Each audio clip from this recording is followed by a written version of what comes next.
What's good? We back with the Boxing Clinic and more. Y'all know what it is. Shout out to the LDBC, Lions Den Boxing Community. Shout out to the YCBC and everybody in between. Back with some boxing.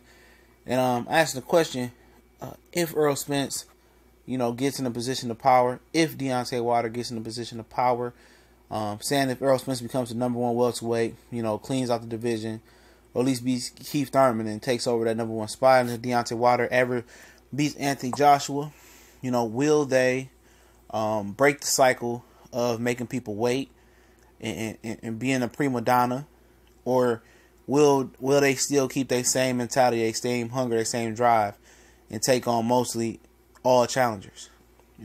Will they hide behind the business side of boxing or make others wait? And we wondered that with Keith Thurman. If you really look deep into it, we knew Keith Thurman was on a good speed track to be, take over for Mayweather. He was definitely on top of the wish list to be the number one welterweight after Mayweather, after Pacquiao. He done that. He unified belts.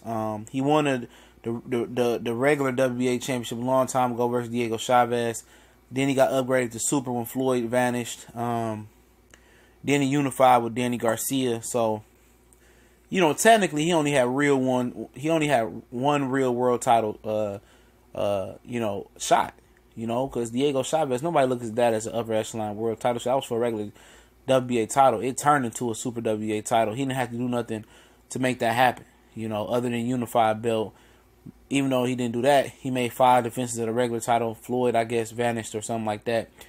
And, if Errol Spence was to take that, take the throne from Keith Thurman, will he still keep that mentality that he has now of being, being hungry? I want to beat everybody. I want to prove I'm the top dog. And we take on the next dangerous adversary that's a threat to his throne. May it be at welterweight or may it be when he moves on.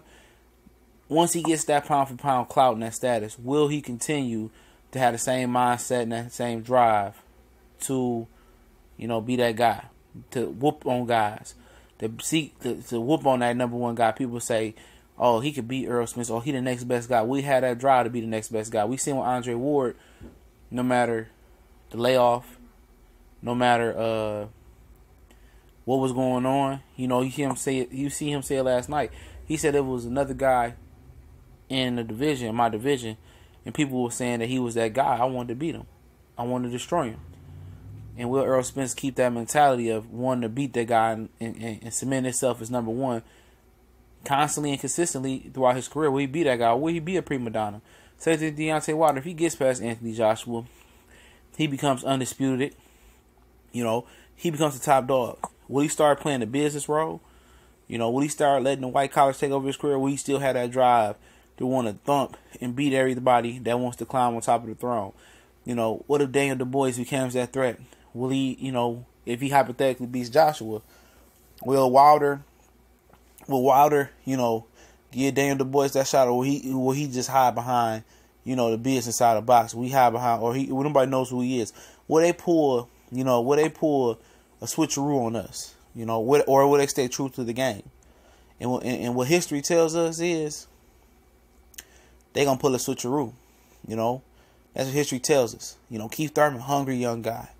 Floyd Mayweather, hungry young fighter coming up. But when they got in a position of power, they used it to their advantage. And if I had to pick one, I believe Errol Spence will break that cycle. But you never know. Money changes situations. Money changes people. And for Wilder, I don't know. He beats Joshua.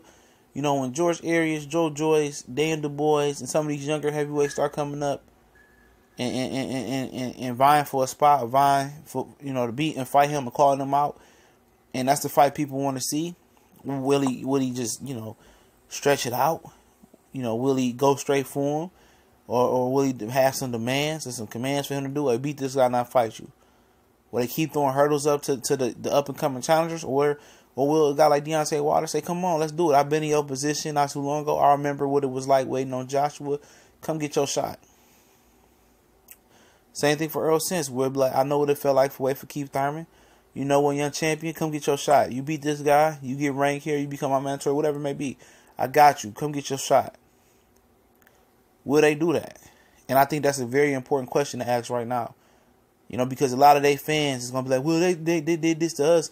You know, look how long Joshua made Wilder wait. It's only right that Wilder, you know, make this guy wait. It's only right that Earl make this guy wait. Make this guy wait.